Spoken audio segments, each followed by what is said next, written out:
I don't think you can differentiate AI from geopolitics anymore. They are so deeply intertwined because AI is now an important part of weapon systems, of healthcare research, of car technology, EV technology. So they just go together. So it's a new thing. Now, microchips is also an important part of the geopolitics. It wasn't to the same extent before. So all these things are just much more complicated than they have been. You're tantalized, right, by this exciting change when many people are actually really worried about what's coming.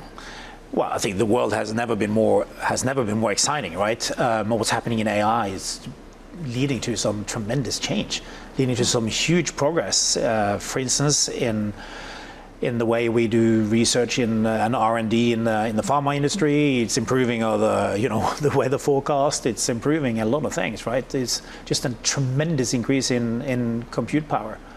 So generally, it's a positive thing.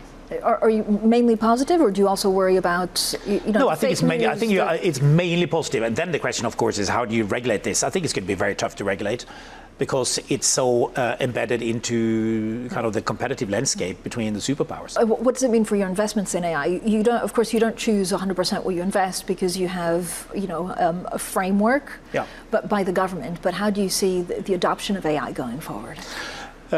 We are seeing the adoption.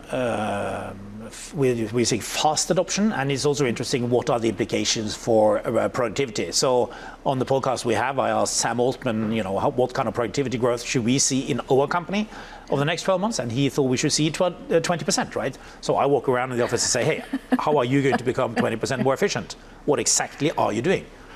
And I think we all need to ask ourselves about that. How are you? How are you doing it? I was just asking you first. So for me, maybe I can have multiple language skills. Exactly.